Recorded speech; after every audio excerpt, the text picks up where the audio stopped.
Was a revolutionary gadget released in June 2007.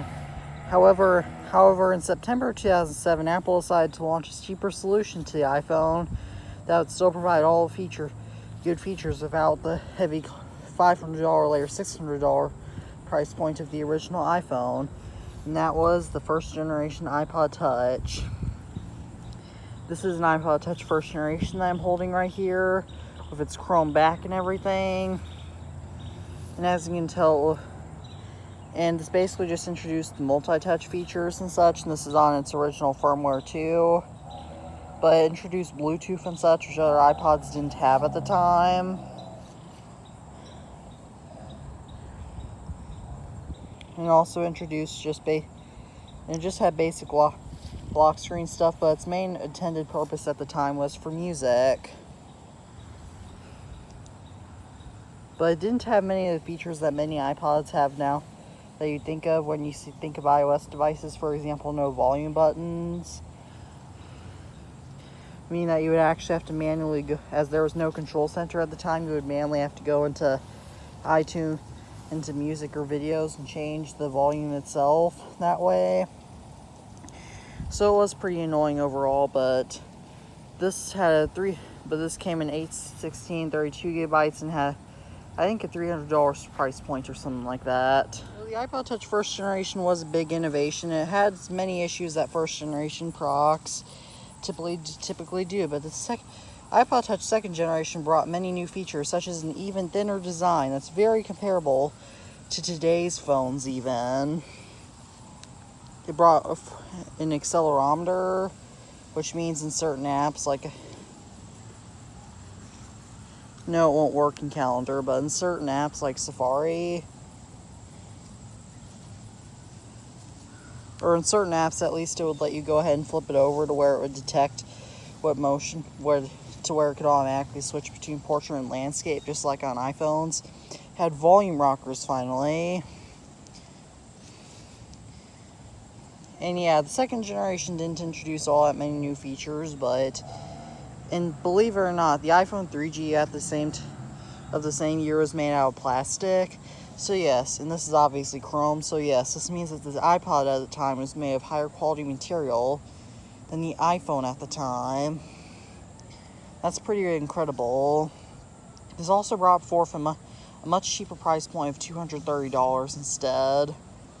Overall, it was a pretty good steal for people at the time. iPod Touch third generation was released in 2009, and its prototype units had a camera actually, which I'll put a photo of right up on the screen for you now. But however, in the iPod Touch third generation also got an upgraded processor, and it also got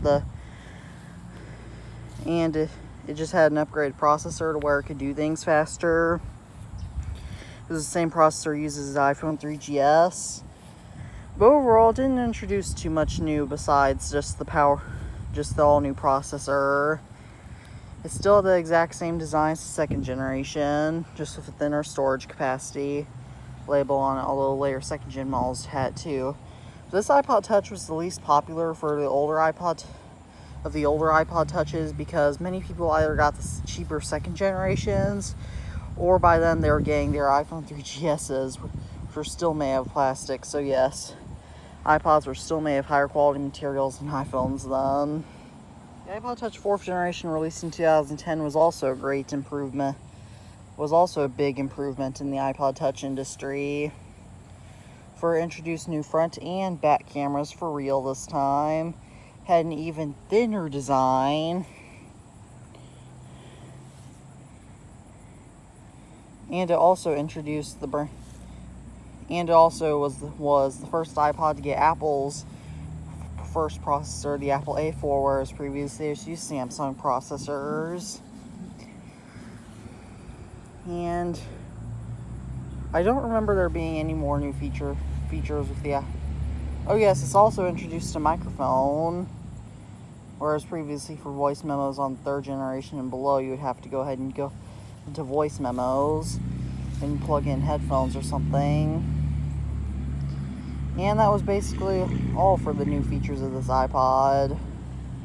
Oh, and by the way, there was also a white variant of the iPod Touch 4, and the iPod Touch 3rd generation brought a 32 gigabyte new 32 gigabyte base capacity as well as 64 gigabyte capacity, but yet the iPod Touch 4th generation downgraded to 8 gigabytes as the base capacity.